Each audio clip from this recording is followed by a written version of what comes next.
Alors, na pesi biso nyonso tu o boza kolanda biso mbote. Boza pena ebele oyo na tongo awa vous avez préféré to bandana bino émission mokona lelo. Alors non, c'est un bino beaucoup tepele, beaucoup tapena. Joseph Kabila est arrivé à 3h45 heure ya Goma na tongo ya lelo. Je vous confirme l'information que Joseph Kabila est bel et bien arrivé à Goma. Alors, vous savez que il y a une délégation, il y a l'Américain, Oyo,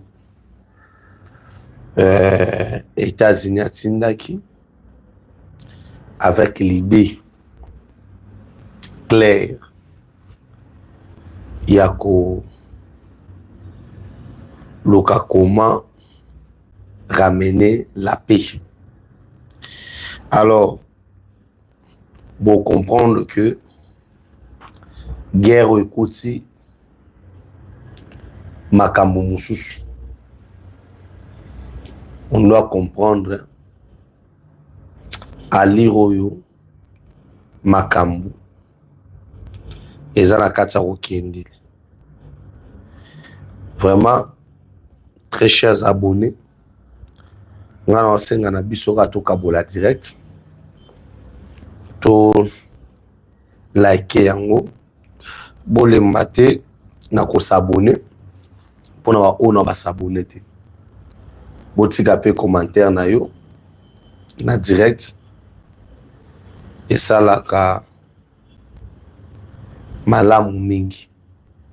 Alors, comme je vous le disais, ezali ke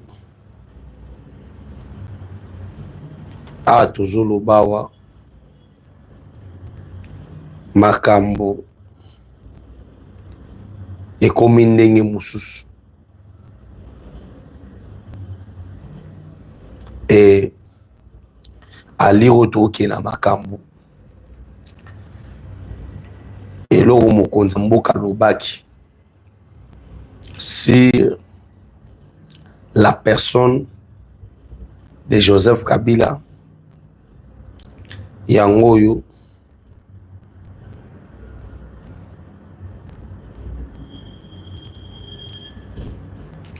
na la kesi bino yango pe na expliquer bino ke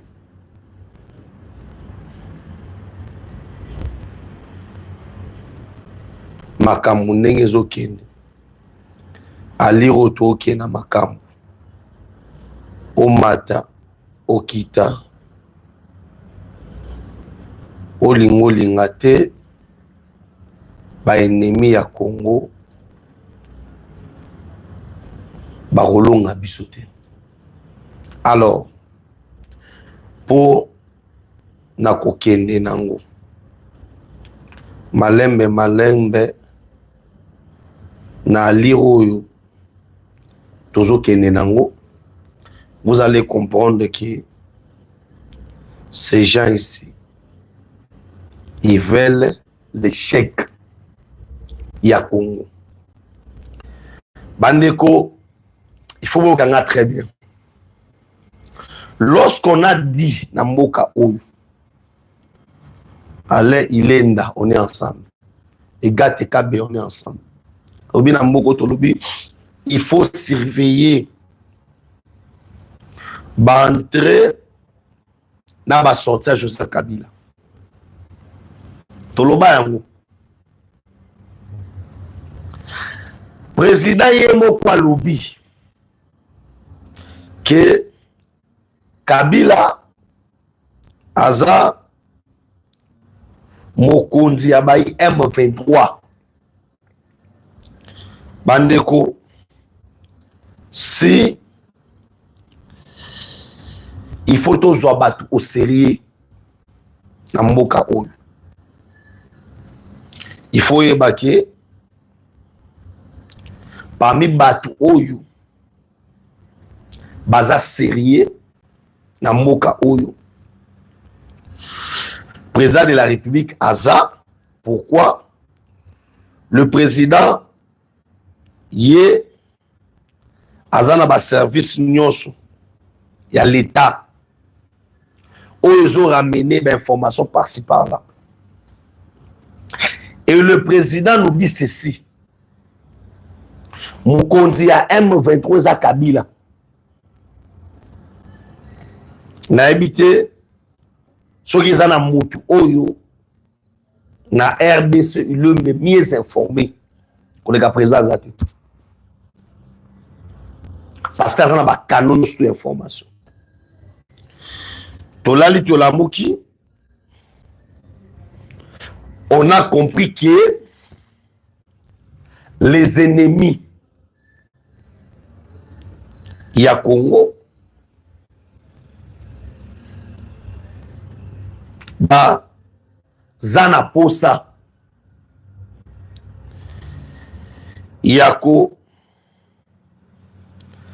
déstabiliser mboka. Alors, comment on a posa déstabiliser mboka? Comment on a posa yako mettre fin na oto bengi mboka na biso? Alors, vous allez comprendre petit à petit que bateau nyonso lelo atoloba muyej tambwe mwamba bazana Goma. Muyej na tambwe mwamba bazana Goma. Kabila akomi Goma. Tala sebilo ke nanga azana eka mwana musala bat baboyaki. Kabila akomi Goma. Soutien azana ngoto boye na boto ebite. Ces gars détient encore des milliards. Et l'autre, il ne fallait pas batikaï. Il annonce arriver na Jeune Afrique. Bien planifié. José Massambo, on est ensemble. Likez, partagez vidéo. Tiquez là dans commentaire, on a direct. Aimez, likez, partagez vidéo. Joie direct Oyo. Partagez en Wata et pas 10 personnes, 10 personnes. C'est une manière de nous encourager. Abonnez-vous dans la chaîne. C'est une manière de nous encourager. Allez, Ilenda, c'est une manière de encourager Bissou. Beaucoup mélangent la patrouille et la mort. Tant on dit aux gens que vous avez pembe na Mokonzi. Mokonzi Mboka ne peut pas prendre toutes les décisions malamoko.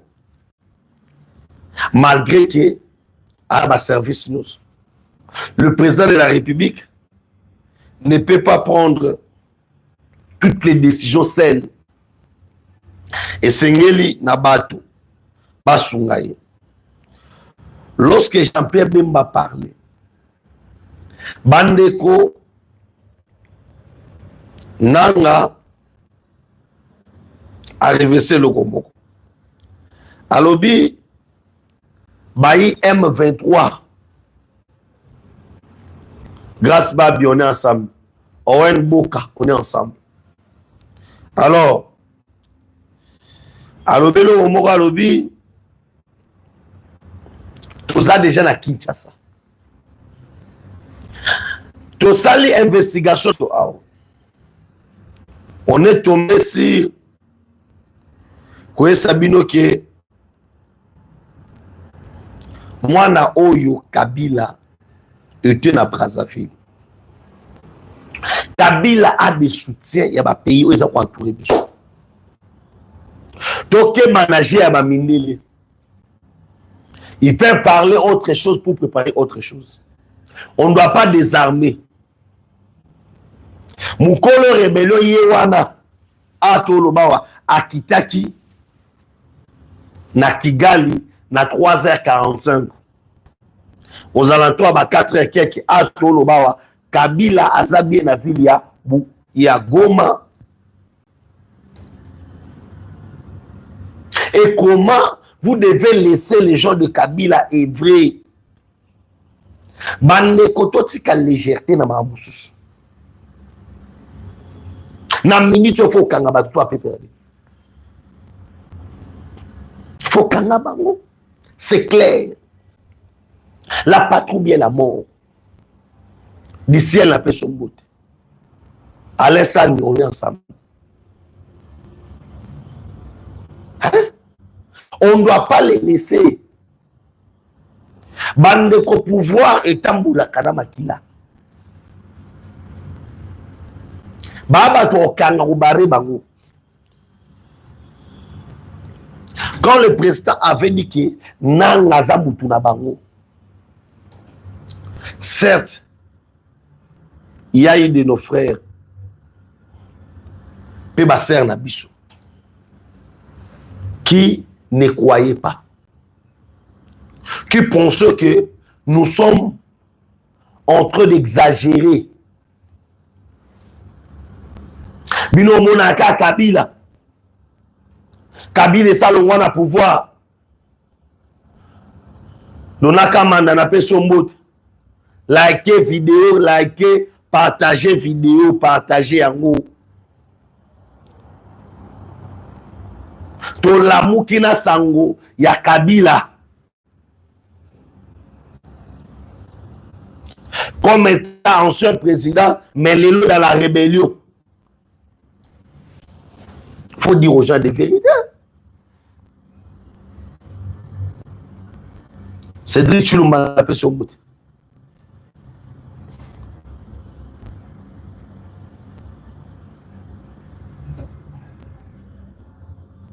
Depuis longtemps, on avait demandé l'arrestation de ce type-ci. Tout c'est une arrestation pas mbatée. C'est quelqu'un où les intentions naïe et monana déjà Yamapé Betou Jean-Pierre les intentions naïe et Zarada Malamouté non et ça m'a camouya pour qu'il y a 4-5 chemins qui ne sait pas que les intentions Kabila et Zarada Amabé. N'ayez bien monté.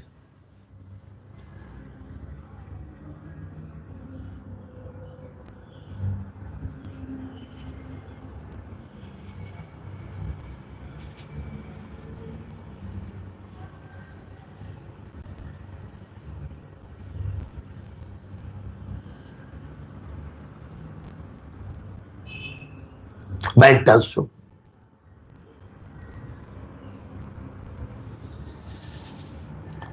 Yamabe Makas.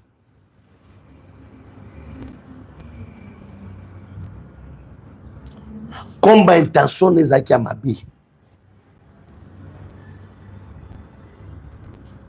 On s'est dit, on doit éviter beaucoup de choses. Alors, on ne peut pas accepter. Aujourd'hui, ça se renforce. Hein? Atindi Batuti et Simbiti.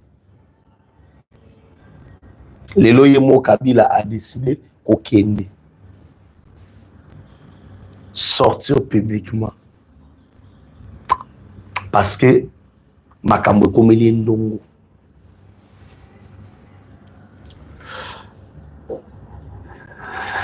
kabole langa direct et ba intention eza malamu te mozela boyoka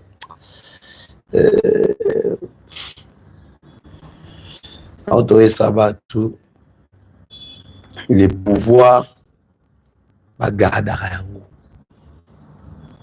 pouvoir basaka nango blagi te ovanda tosala blague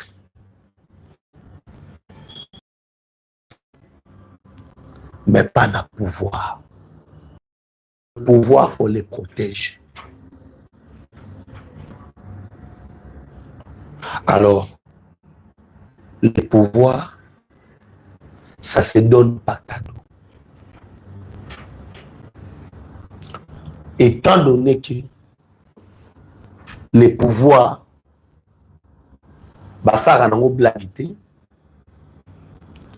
vous allez comprendre que beaucoup de ces ennemis, il y a au cannabis. Ils se sont vus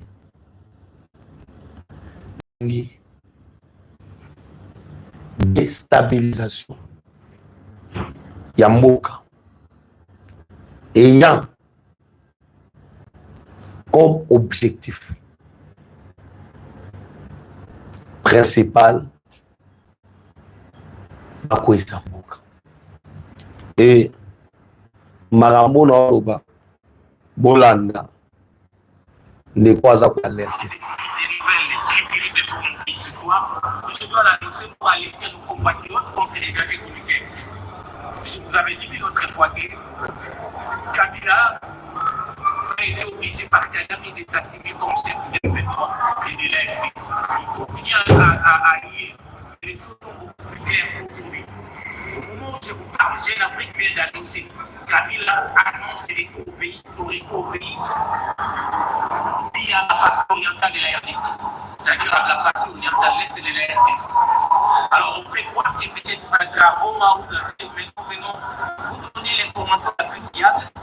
Kabila décide de retourner au pouvoir en attaquant les Qatar. Il a préparé une attaque vers les Qatar pour les avec la partie des armées étrangères. On va attaquer les grands Qatar. Prendre les grands Qatar à asphyxier. Kinshasa obligé de céder soit à partir, soit de négocier avec lui. Il va être laissé l'interface et Tshisekedi c'est l'affaire de Namapa, de Malika, Kabila prend les corps, il a attaqué les Congo par les grands Qatar pour reprendre les pouvoirs. Nous alertons les Qatarais, ça s'est mobilisé contre cet homme. Il n'a jamais travaillé pour l'intérêt du Congo. Qui aujourd'hui va prendre des étrangers pour tuer les Congolais pour prendre le pouvoir. Nous devons réaliser son retour au pouvoir. Je vous alerte, il n'a jamais travaillé pour votre intérêt ni pour l'intérêt du Congo. Donc nous devons empêcher son retour. Comment les normes qui a tout eu dans ce pays, mais qui permet aujourd'hui de s'allier avec des Rwandais qui viennent pour qu'il rentre au pouvoir. Donc l'alerte est générale, il a des objectifs, asphyxier Kinshasa, après les grands cadres pour que Tshisekedi démissionne, soit obligé de céder à négocier avec lui. Parce que pour Kabila, la crise actuelle a commencé depuis 2021, après la rupture FCC4. Il n'a jamais pardonné à Tshisekedi qui lui a donné le pouvoir et il doit lui étendre. J'appelle à la mobilisation non seulement des Qatarais, mais de tous les Congolais pour résister contre ce traître de la République qui s'appelle M. Kabila. Merci beaucoup. Merci. Je pense que tout est dit, tout est clair. Objectif, il y a Kabila, c'est de prendre les grands Katanga. Pourquoi? Parce que, dans le niveau de Grand Katanga, bâtir mur de Berlin, en nommant un certain Edi Kapend. Lorsque va nommé Edi Kapend, ata la Grand Katanga eza pambate. Nessa ibino ke John Numbi a ote kozala na Rwanda. Jabalobi a Benjamin Bino Boy.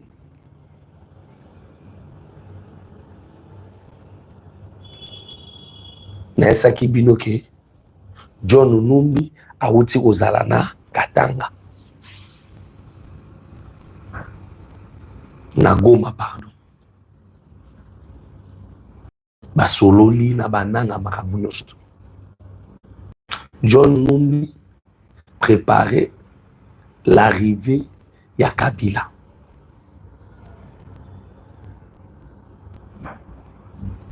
Abandé ko préparer le Moussousou. C'est Kabila Moutunaye né babandé ko préparer les terres. Sikoyo comme on devrait préparer les terres pour na Moutunaye Kabila. Leur objectif, bakanga une grande partie. Bakuma Katanga. Crise comme un général.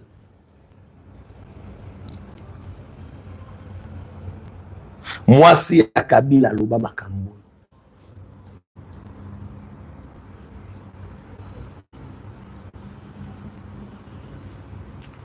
Aloba que mon mari travaille en silence. On nous a alertés à plusieurs. Faisons attention avec ces gens.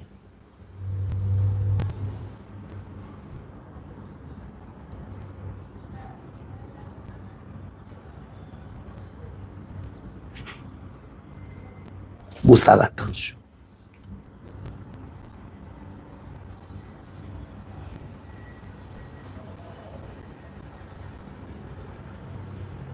Na bateau yo baosala oto bengi plan ya ko déstabiliser ba ennemi ya Congo.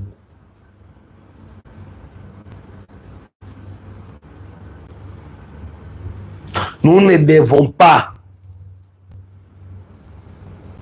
laisser ba ennemi à Congo nous déstabiliser.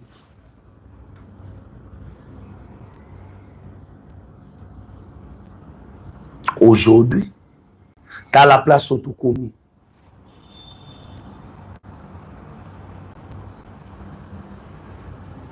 Hippolyte asangana bandeku na barwande.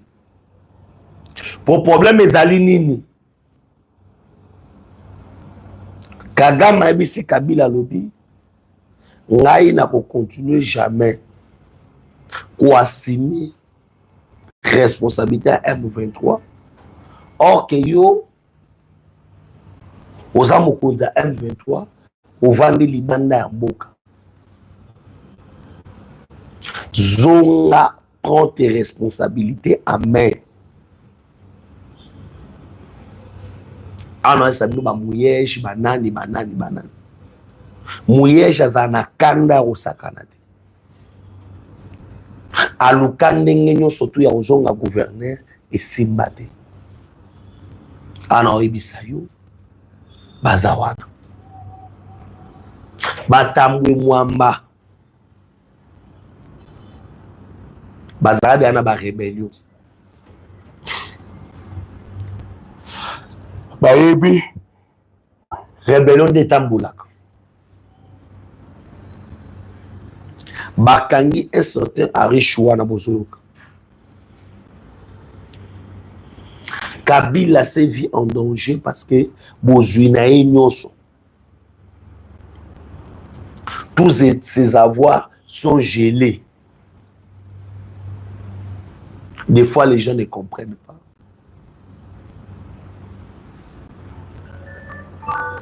Place au Tokinamakan. Lorsque le président touche les intérêts de M. Hippolyte comme étant individu, parce que le président étant la personne le mieux informée.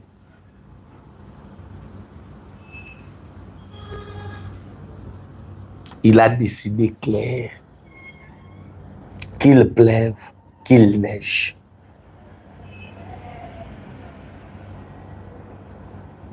Awa, les Kamboutali guerre.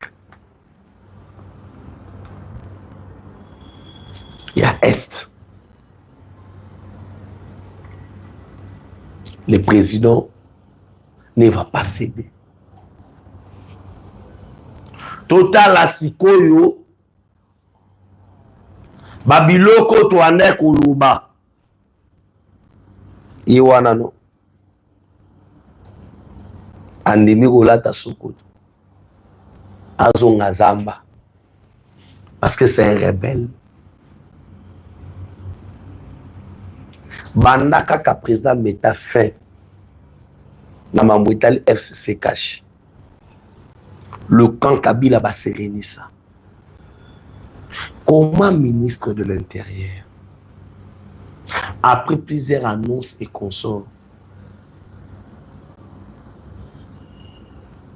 comment le PPRD peut continuer à exister dans ce pays comme étant un parti politique? Nous serons sérieux. Soyons sérieux. Le PPRD ne peut pas exister dans ce pays comme étant parti politique. Et comment exister?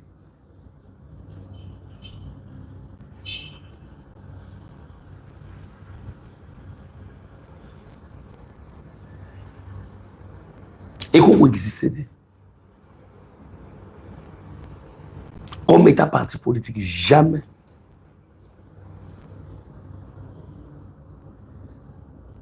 Le PPRD existe.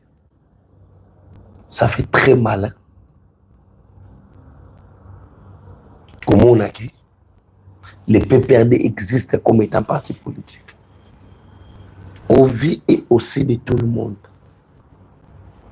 C'est clair. Kabila veut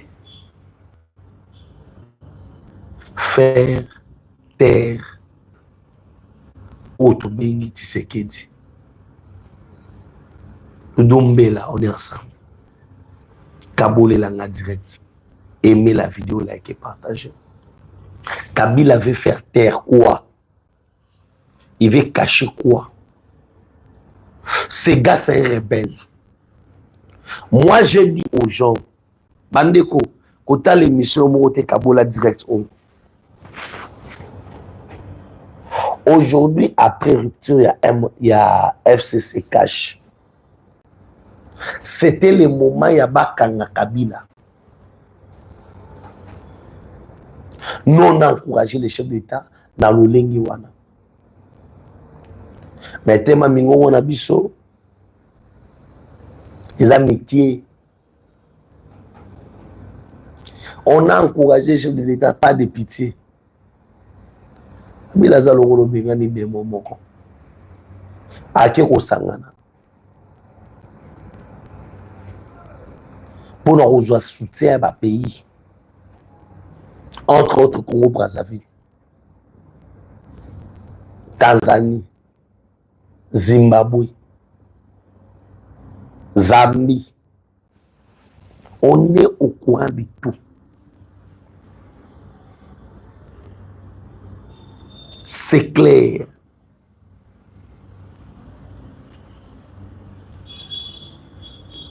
C'est clair. Et bateau va comprendre les politiques de Baosama Kelele.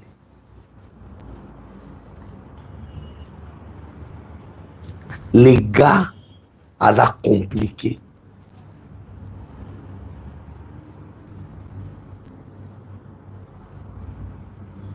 C'est un aventurier.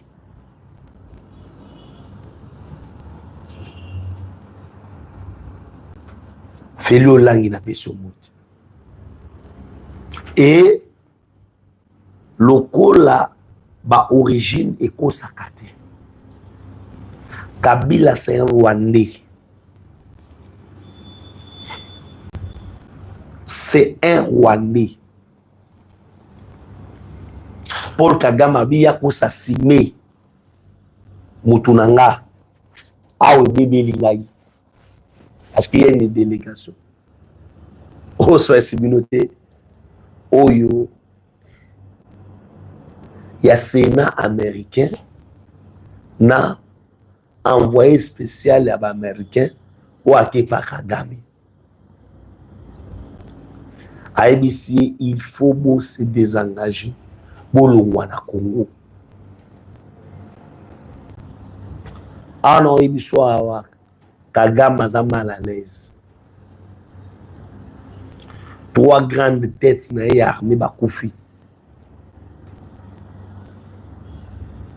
En cherchant Kokoïsa, Congo, Bakeniver, Kisangani.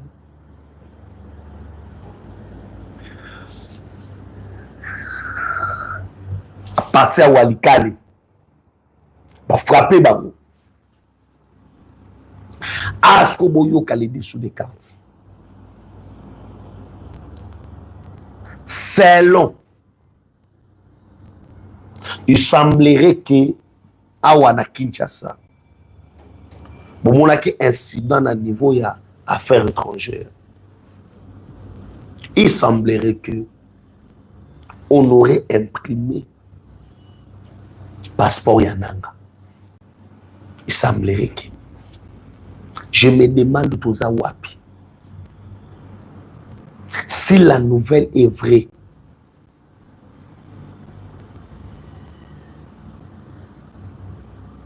bon, mon a degré, il y a des traîtres dans beaucoup.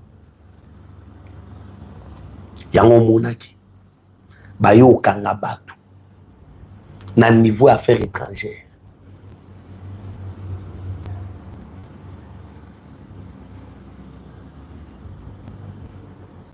Si la nouvelle est vraie, c'est regrettable. Comment on peut imprimer passeport, il y a un rebelle. Ata yo moza machine wana. To yo mutozo kendo signé yango. Ota le lomite. Ota la kombote. Quand on dit il y a des traîtres, il y a des traîtres. Lelo Maman Thérèse Kai Kwambasali Moussala Kitoko. Voilà ma service. T'as la place Baoko et sa mère. Na dossier local là ya pour imprimer passeport ya nanga. C'est grave. C'est grave. C'est très grave.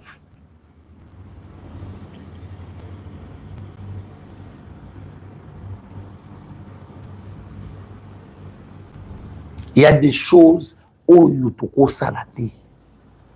Rien que pas patriotisme. Aujourd'hui, Nanga Azali condamné à mort dans beaucoup. Nanga a condamné à mort. Nanga a mutu oyo ameni ba désolation. Ba kolela na ba famille abatu. Na famille mais na ba famille. Moi des fois ça me fait très mal. Il y a un monde à l'élu. Les moments où le Congo ont traversé. Mais il y a des Congolais qui sont derrière des rebelles.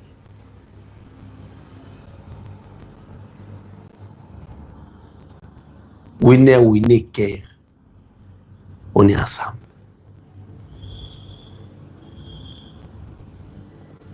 Si c'est vrai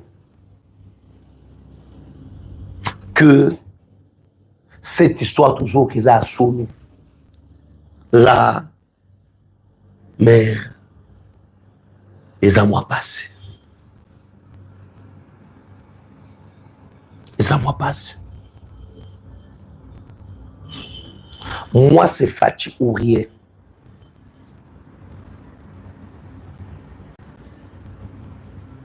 Les gens qui vous font des brouilles, ils ont un plan machiavélique contre la RDC.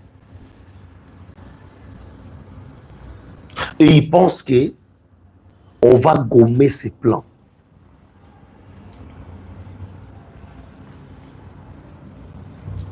Ça démontre comment le Congo est infiltré. Moko est infiltré en Sakanate.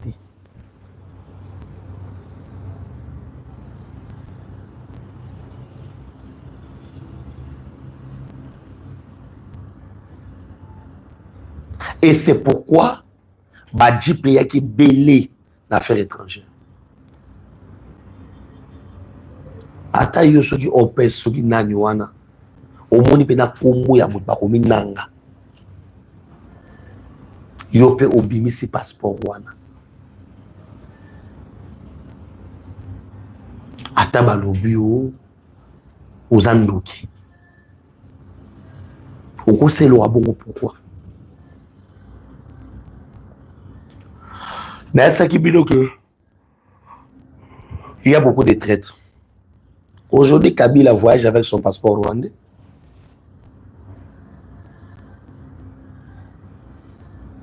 Kabila voyage avec un passeport rwandais.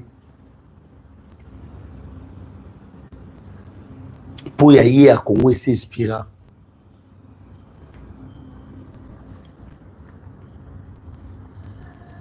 Bonga boutika nanga a continué à voyager na passeport naïe.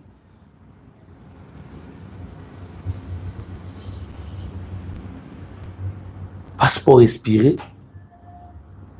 Et vous l'aidez. C'est grave ça. C'est très grave. Mboka na biso, les gens doivent apprendre notion ya patriotisme. Et yana makambo susu à cause de bolingo za na ya mboka na tu ne peux pas le faire.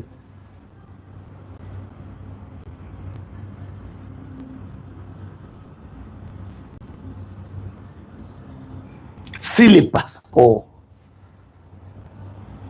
si ce qu'on est en train de dire semble être vrai, c'est que naolila. Nakolila.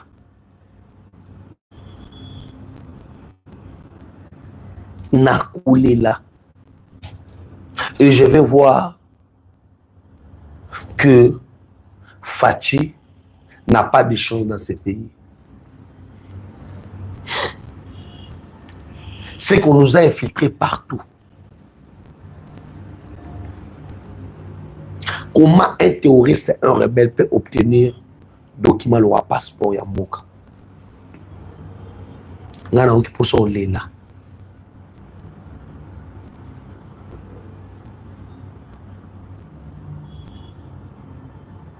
Ngesali nga passe.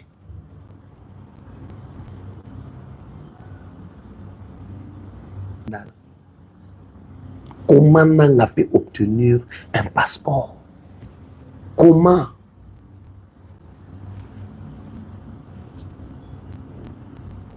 Si c'est là, se révèle que c'est vrai, comment? Comment? Aujourd'hui, attends-moi na bébé. Abike nanga se révèle. Alors comment il peut obtenir ça? Maman Thérèse Kaikwamba, vos services ont failli à leur mission. Alors ça me fait très mal. Comment on a moussala au maman sali. Na été, na kuta na été. Mais vous sentez que quelqu'un qui voulait travailler, qui veut travailler pour la République. Aujourd'hui, maintenant, la question est de savoir. Batouana. Oyo. Il pense. Quand on peut ça n'a passeport. Question est allée. Bandé qu'on pense sur quoi? Kabolé la direct. Aimez vidéo s'il vous plaît. Likez puis partagez.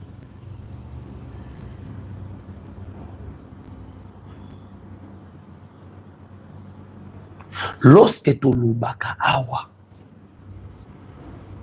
on vous parle, il y a beaucoup des infiltrés. La manière dont les documents se fait ça Congo, avec légèreté.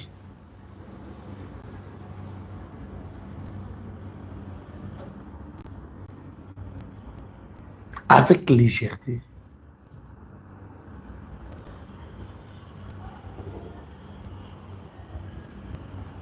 Alors, les responsabilités, il faut les assumer.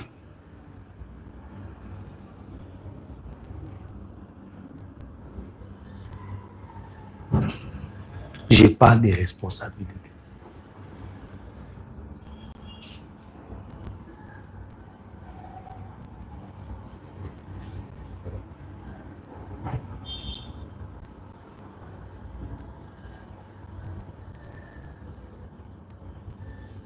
Ma responsabilité.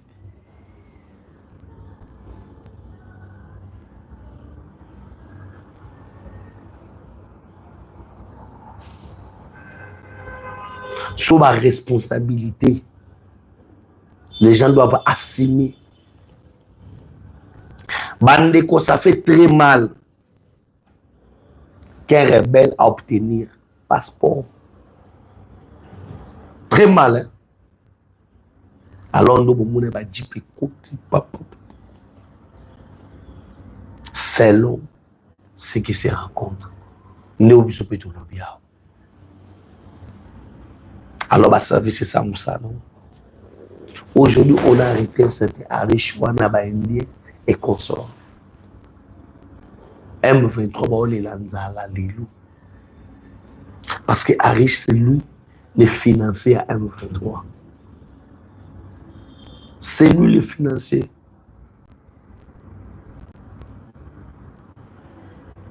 Et le patron, c'est Kabila. C'est lui le boss. Nambongo aibi namboka yaba Congolais. Kabila yawa zanani. Tosolwana. Kabila ye awa zanani na bota ko. C'est nous les Congolais, on l'a fait riche. Biso ba Congo to comme c'est milliardaire. Maka mususu no landango. De poids et tangsanga mayamus. Comment on pouvait faire les Kabila, les tout puissants du tout? Parce que nous manquons des gens. On a fait des Rwandais, Mokonzi na biso wa Congolais.